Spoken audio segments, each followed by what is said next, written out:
I'm here because of drugs. Hanging with the wrong place at the wrong time with the wrong persons. It was heartbreaking Why is that?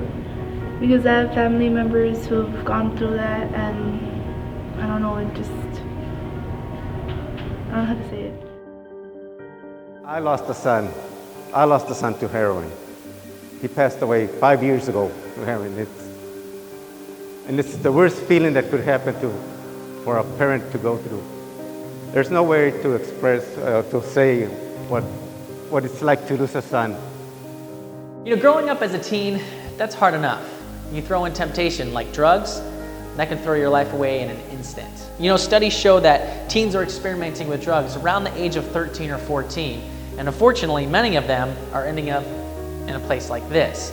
But a couple of judges in Laredo, Texas, they're trying to change that. They're bringing the courts to the schools to try and eliminate this whole process. We see in court, we see the tail end of the devastation of drugs. We see the individuals, the students that didn't heed the warnings, that did the drugs, committed a crime, and now they're going to prison. I became a heroin addict because I started with pot, then escalated to pills, and I never thought I was gonna be a heroin addict. I never thought, and it's so embarrassing to tell y'all guys that I was a heroin addict because I never wanted to be a heroin addict. This is a revolutionary concept. They call it courts in schools. It's bringing the courtroom to the students. I want to thank God that I'm alive today, that I was able to wake up today. My name is Julio Valdez. I'm 29 years old. For 14 years of my life, I was hooked on drugs. Now, typically, there are about 3 or 4 different defendants being sentenced. At that point, the judge asks if they would share their story to the students, if they so choose. Judge Palomo and I have been going to all the high schools throughout the city and all of the middle schools over the years, conducting court in your campuses so that you can get a first-hand look at what the consequences of dealing with drugs can be. This entire gym will become an actual courtroom, and all proper court decorum must be followed. One of the conditions of probation is that you serve 30 days in the county jail as a condition of probation, correct? So when I took office in 2005, I was the only district judge who was handling drug cases at the time for felony cases. So I heard drug cases on a weekly basis, sometimes on a daily basis. And sometimes I would see what we call the revolving door. You know, people that they were sentenced for 6 months, because that was the max they can get. And within a year or two, they're back in court on another possession of heroin charge. So we started inviting students over to the courthouse. You know what, I want them to sit in and listen to the sentencings here in the courtroom, and of course, limited space here. A lot of students don't really get the opportunity to see what goes on in the courtroom, so that is a good opportunity to bring it to the schools and have everyone experience it firsthand. It could be a wake-up call for some students that don't really know what's going on, and they might be addicts themselves, and this is a good way to either tell them what's going to happen later or how to find other sources for help instead of just making their way through their addiction. And we went from that idea, this form of a courts and school program, and so I said, you know what, we can get a bigger audience if we actually go to the campuses. And have 200-300 students at a time. And Mr. Zavala, as you are aware, having been on probation before, if you fail to comply with these conditions, for example, if you test positive for drugs during any of these UA exams, then you're looking at 2 years to serve in a state jail facility. You understand that? In addition to the defendants, there are also several drug court participants sharing their stories as a part of their community service. So weird to be here. I actually graduated from this high school 10 years ago.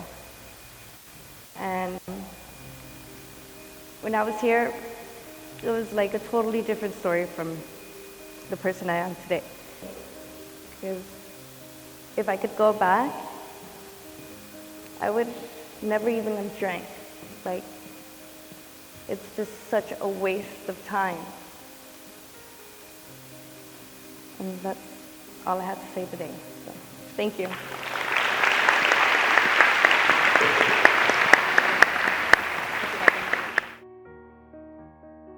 My name is Becky Paloma, and I am the judge of the 341st District Court.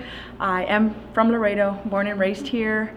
After graduating from law school, I came back. I began my legal career working as a prosecutor at the District Attorney's Office. Now I'm a judge. Good morning, Mr. Ventos. Mr. Martinez, good morning.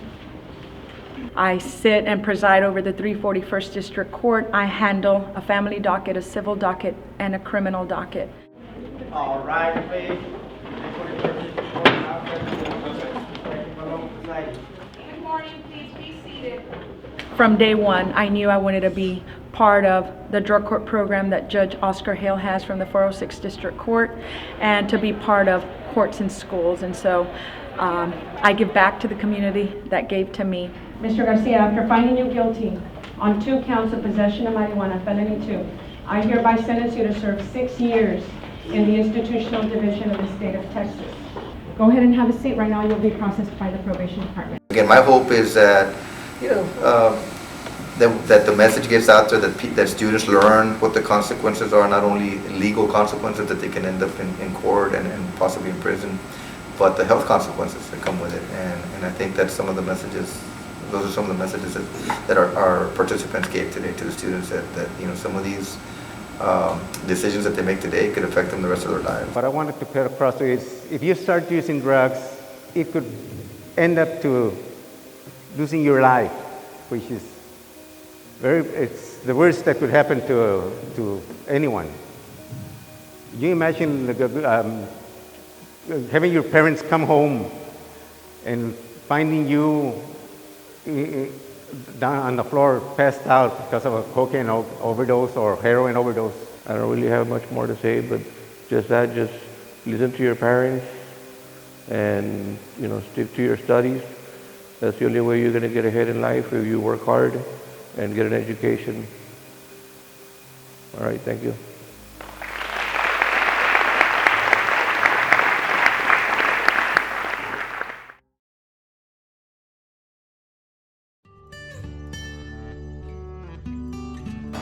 I actually think it was very informative. I myself haven't really experienced anything like that, but the fact that I get to see people that have experienced it firsthand, it was very interesting. We are seeing a couple of kids that will go immediately and sign up to help with our licensed chemical and dependency counselor, our LCDC counselor. They go look for them right away. Really? They might know someone, it might be them. They might have that proverbial friend that needs help, and it's really them.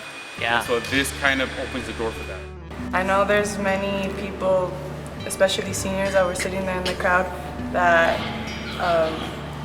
experience or are experiencing like drug abuse and stuff like that. So I think it would be smart. I mean, because I know we're not the only ones that experience it. So right. I think it would be smart to have it not only here, in a lot of places.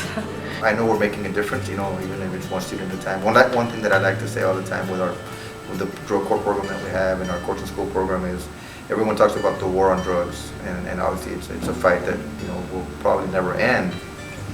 But for our community, I think our war on drugs is fighting one addiction at a time, trying to eliminate one addiction at a time.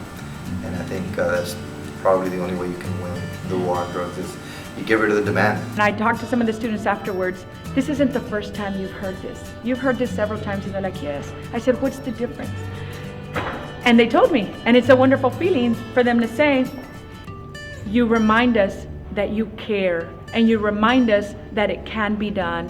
And so that gives us hope that we can, and that you believe in us. This whole thing started off with a simple idea in Laredo, Texas, and now it's blossoming. It's actually a national initiative from the Department of Education. Keep kids in school, and keep them out of the courtroom. My challenge to you, what are you going to do with your court? Might as well help out.